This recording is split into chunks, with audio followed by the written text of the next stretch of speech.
Telugu digital media network లో political కేటగిరీలో number 1 కేవలం 72 గంటల్లో 1,50,00,000 వ్యూస్ పైగా పాపులర్ టీవీ నెట్వర్క్. మీ పేరు సార్? రాజు.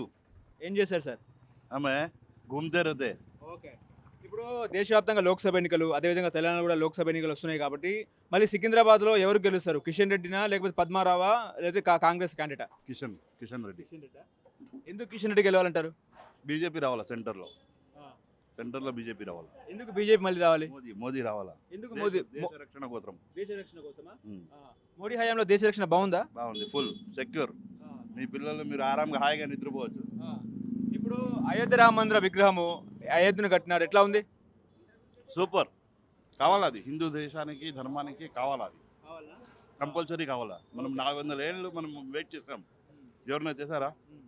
ఇంతకుముందు కూడా ఏ గవర్నమెంట్ చేయొచ్చు కదా.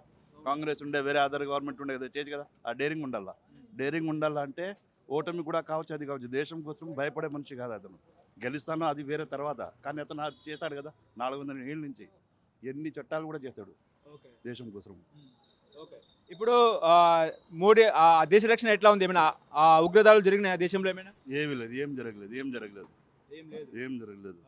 ఆర్టికల్ 370 ఎట్లా ఉంది? 370 కంపల్సరీ ఇది పోవాలా.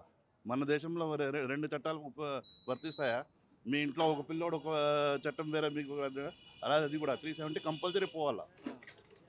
ఒక దేశం ఒక చట్టం ఉండాలా. ఇప్పుడు సికింద్రాబాద్ డెవలప్మెంట్ అయిందా కిషన్ రెడ్డి హయాంలో? డెవలప్మెంట్ ఉంది సార్, అన్ని చోట్ల ఉంది. డెవలప్మెంట్ ఉంది. ఇప్పుడు రాహుల్ గాంధీ ప్రైమ్ మినిస్టర్ అయ్యే అవకాశం ఉందా? ప్రజెంట్ అయితే లేదు సార్. నెక్స్ట్ ఇంకా మెచ్యూరిటీ రావాలా, అతనికి మెచ్యూరిటీ రావాలా. కాంగ్రెస్లో ఏమంటే ఆ బ్లడ్లో అయిపోయింది. కరప్షన్ అనేది వాళ్ళకి అది పోదు. వాళ్ళు అనుకున్నా కూడా అంచలేదు. కావాలంటే వాళ్ళ చుట్టుపక్కలంతా కరప్షన్. ఓకే. ఇప్పుడు కాంగ్రెస్ పవర్లోకి వచ్చే అవకాశం ఉందా? ప్రజెంట్ ఏం లేదు. ఏం లేదా? మరి ఇండియా కూటమి పవర్లో ఏం రాదు అసలు రాదు. కొన్ని అటు ఇటు సీట్లు రావచ్చు కానీ రాదు. ఓకే. సెంటర్ మోడీ వస్తే రాజ్యాంగాన్ని మార్చేస్తారని చెప్పేసి రాహుల్ గాంధీ చెప్తున్నారు.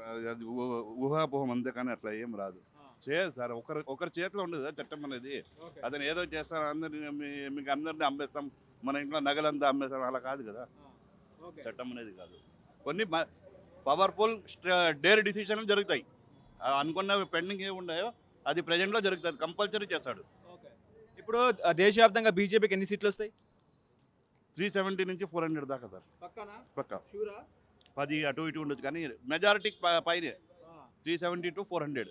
ఆర్టికల్ 370 పోయింది కాబట్టి 370 పక్కా ఖచ్చితంగా అదైతే ఫిక్స్. ఇంక దానిపైన బోనస్. ఇప్పుడు కాంగ్రెస్కి ఇండియన్ కూటమికి ఎన్ని సీట్లు వస్తాయి? ఎన్ని సీట్లు అని చెప్పలేము సార్. 1/3 రావచ్చు అంతే. దీనికి వచ్చిన దానికి థర్డ్ అంతా మొత్తం 400 అంటే 100 నుంచి 150 అంతే. ఇప్పుడు తెలంగాణ విషయానికి వస్తే తెలంగాణలో బీజేపీకి ఎన్ని సీట్లు వస్తాయి? బీజేపీకి రావచ్చు ఒక దగ్గర 7 to 9. కాంగ్రెస్కి ఎన్ని సీట్లు వస్తాయి? కాంగ్రెస్ కూడా దగ్గర రావచ్చు. అంటే రూలింగ్లో ఉంది అని అది కొద్దిగా ప్లస్ పాయింట్. అది బీఆర్ఎస్కి ఎన్ని సీట్లు వస్తాయి? బీఆర్ఎస్ తక్కువ, థర్డ్.